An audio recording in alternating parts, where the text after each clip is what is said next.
Small channels. If you're not getting views, there are 6 things you need to do right now. I know because when I first started, I posted 65 different videos over the course of an entire year and my channel was about as dead as...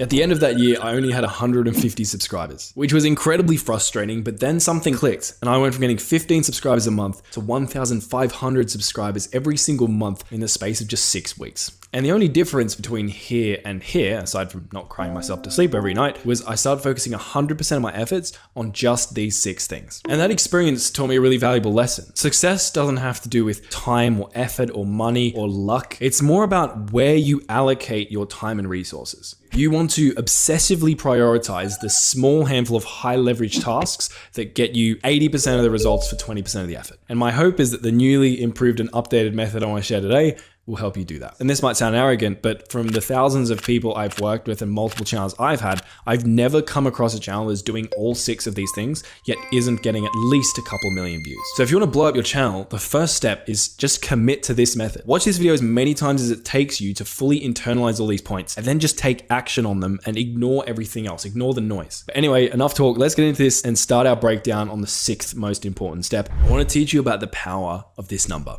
77. See, there's a book called Art and Fear, and in the book there's a famous experiment. This teacher taught pottery. She had a class of multiple students and she decided to split this class into 2. And she went to the first group. She's like, hey, your job by the end of semester is to create the perfect clay pot. Got it? And they're like, yep. And then she goes to the other group and she's like, your job is to create as many clay pots as possible by the end of semester. So they go away, there's the quality group and the quantity group. Time passes, they work on their assignments, end of semester rolls around, they submit all their work. And what's really interesting is when the teacher is reviewing all of their clay pots, she finds that the best quality clay pot actually came from the group that was tasked with creating the high quantity of clay pots. How could this happen? Well, when you think about it, it actually makes sense. The way you get better at something is by practicing. And essentially the quantity group just created so many clay pots, got so much practice in, that eventually they were creating near perfect clay pots. And I think this is such an interesting analogy to apply to so many things in life, but also YouTube. See, on YouTube, I believe that quality does beat quantity, but quality comes from quantity ultimately. The more videos you create, the more practice you get at making thumbnails, editing videos, talking to camera, and also the more opportunities you have to be discovered. And that brings us back to this number,